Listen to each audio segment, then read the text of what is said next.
Joining us now in Studio B is everybody's favorite Uncle B, Blaine Fowler, national champion quarterback. Hey, look at that, Jason, just like you said, he's sitting right next to you.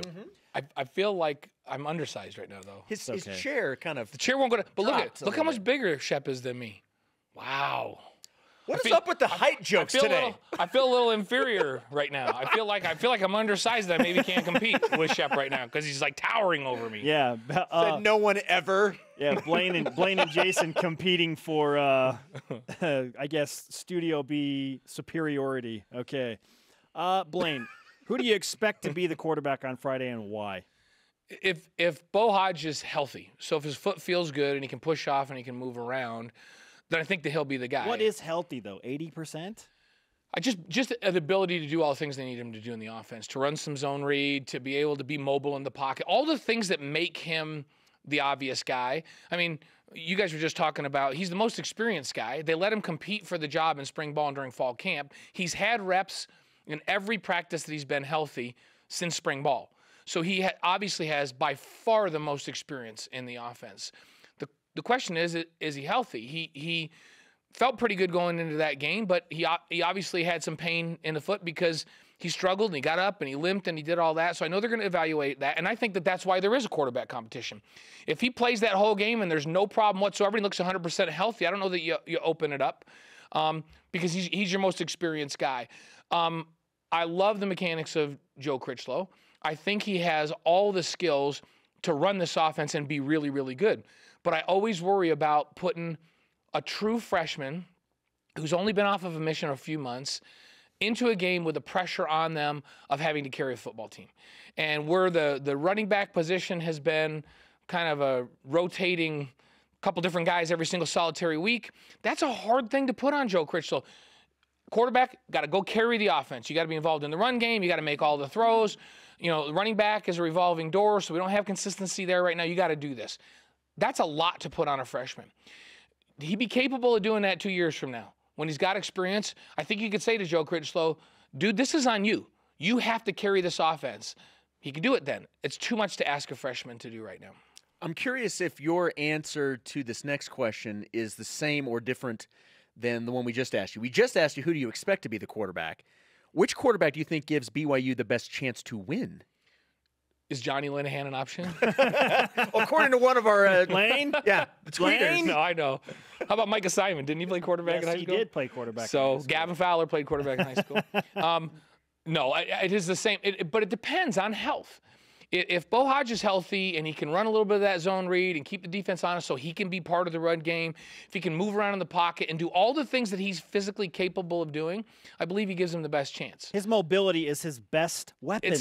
But if his foot is such that they just go, first of all, he's completely immobile, and second of all, we don't know if he re-injures that thing if he plays it again.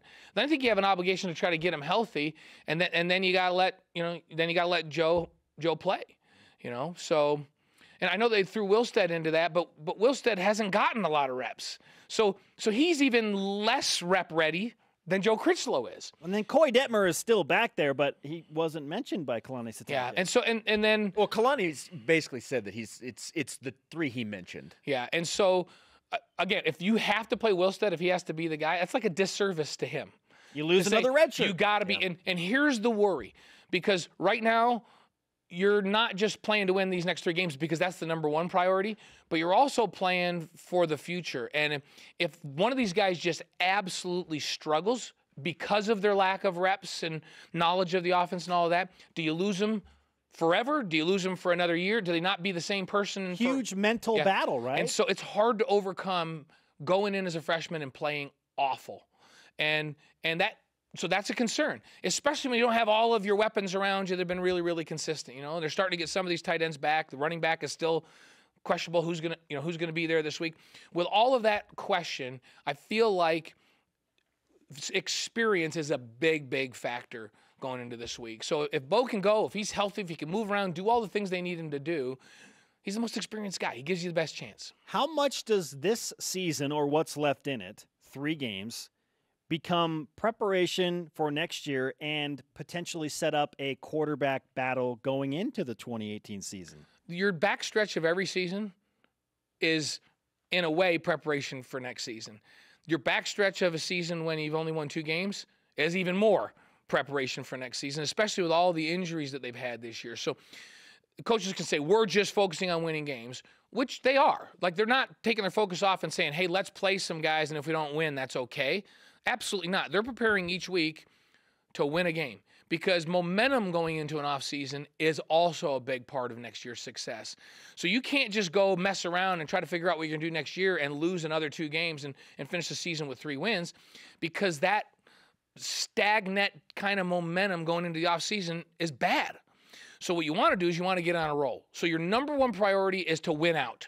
So you take some momentum in the offseason, and these players go, yeah, see, we finally got it going. We're a little bit more healthy, and we finish strong. So you got to carry that. But you are looking to see what guys, even in the face of a bad season, are making plays. Who's the quarterback in spring ball, right?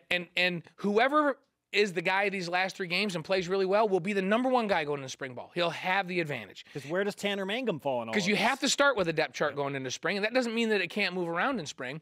But the guy that kind of wins out these next 3 games and plays well is going to have a huge upper hand going into spring ball.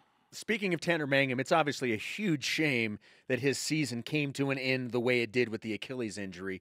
But when you look back on his season as a whole, how would you best evaluate Tanner Mangum this year?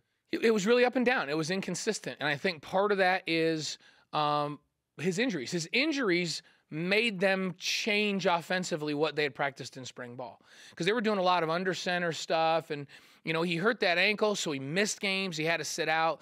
They morphed the offensive a little bit to try to accommodate Bo and Coy, and then when Tanner came back, it became really apparent that he couldn't move around. And people think of Tanner as a straight drop back guy. He's actually most comfortable kind of moving in different spots. And that kind of took it away from him. They changed the offense. Ty tried to go more shotgun. They tried to account for not having running backs. So there's some reasons he was inconsistent. The thing that I feel really, really bad about, I felt like he was playing his best game of the season last week. At Fresno State, I agree with you. He was getting the ball out. He seemed confident. He seemed in command. And then he blows out the Achilles. And so I just felt like, man, I felt like I saw a light bulb go on. I felt like I saw a comfort level coming. I think if he stays in the game and is healthy, we have a better chance to win it down the stretch. And so I feel terrible for Tanner, because I feel like he's had these ups and downs. It hasn't been consistent like he wants it to be. I think injuries had a big part to that. Not just his injury, but they went into fall camp expecting this to be a tight end-oriented offense with 5 really, really quality tight ends, a lot of 2 tight end and 3 tight end sets. They're all injured except for Bushman. And then you move Nwigwe to tight end and Bushman. So you end up with a converted tackle in Bushman, who was going to be one of the options, but one of the focal points of this offense was supposed to be Moroni Leolupututau, because he's an unbelievable mismatch. Now imagine if you have those 2, if you have Bushman and Moroni line up, then you tell the quarterback, whoever gets isolated on a safety or linebacker, that's your guy. Throw to him. Because that's a complete mismatch. And now you see people bracketing Bushman. And so it's harder when you just have one. When you have multiple tight ends, it creates all kinds of problems defensively. And that was kind of the plan coming out of spring ball and through the summer. And then all these guys go down. Baldry goes down. Hunter goes down. They just all go down. So I think injuries around him caused there to be inconsistency offensively, and then injuries to himself forced them to change the offense. So he never had a chance to get on a roll. And then he finally looks like, hey, I think the light bulb went. I think this kid's getting it.